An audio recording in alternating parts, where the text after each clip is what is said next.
What's up, guys? Welcome to the Chess Giant. This is Solomon Ordell, and today we go over the Queen's Gambit, easily one of the best openings in all of chess. And if you enjoy attacking chess, we are activating your pieces, fighting for space, and constantly putting the pressure on your opponent. This opening might just be for you. Many top grandmasters utilize this opening, not just because it's sound, but because it's both dynamic and flexible.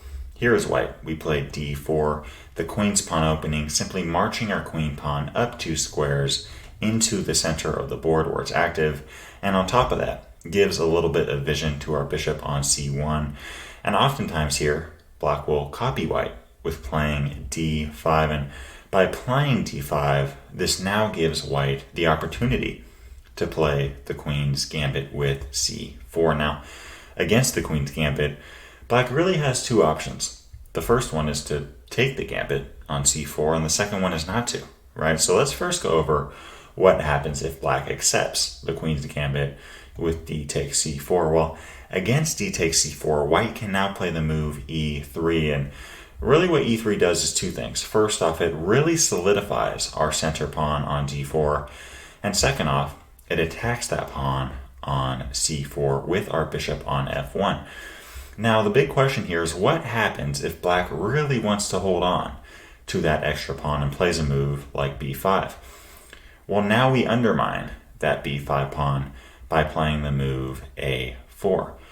And now, again, the question arises, what if black really wants to hold on to this pawn on c4 and plays c6, defending the b5 pawn, which defends the c4 pawn? Well, the problem with c6 is now we can take on b5, and yes, after c takes b5, black has officially, successfully stopped white from taking on c4, but the success only really goes so far, because now white can play queen f3, and no, we're not getting a pawn back, but we're getting much more. We're attacking the rook on a8, and there's really no way for black to defend it except to play knight c6, just giving up a full piece. So there's really no way for black to get out of this position in even a somewhat equal game. This position at only move 6 is resignable for black. So guys, as tempting as b5 may be, it's really not the best option for black. Instead, what black should do here is just develop with a move like knight f6. But now we can take on c4 with tempo, and following e6, we now just simply develop the pieces, guys. We just naturally play chess with moves like knight f3, depending, really no matter what black does next. We can next castle kingside, and if black ever tries to play a move like a6, looking to create some counterplay with b5, we can stop that immediately with a4, and following knight c6, I really like the move queen e2, getting the queen out of the way and preparing rook d1. And many of you are probably wondering, wait, doesn't queen e2 just kind of leave the pawn on d4 kind of by itself? Well, it does.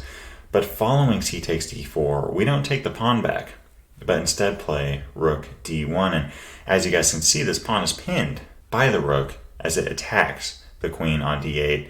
So now the pawn can't take on e3, and following a move like bishop e7, we can now take on d4, and following castles kingside, we can play knight c3, and following knight d5, play a move like bishop b3. White has an advantage in development, an advantage in activity, and an advantage in space. Here, white can play future moves like knight e5 or knight e4, maybe even bishop c2, and really solidify the bishop pair on c2 and c1 to attack that king on g8. I really do like white's position here, and I would easily give the edge to white. So guys, long story short, it's actually really not the best option for black to take on c4, but instead just play a move like e6. And against e6, we just naturally develop with a move like knight c3, followed by knight f3, followed by a move like e3.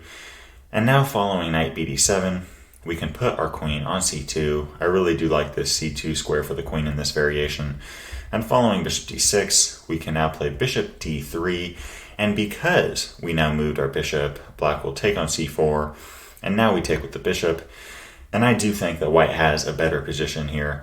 Oftentimes, black will try to create some counterplay with the move b5, and following bishop e2 and bishop b7, it may seem as if black is doing okay here, and black is doing okay, but honestly, I'd still give the edge to white. Here we can just castle kingside And following castle and kingside from black, we can play rook d1, really scoping out that queen on d8, and following queen c7, now we can continue to march in the center of the board with the move e4, with the idea of next playing e5, and I would definitely give the edge to white here.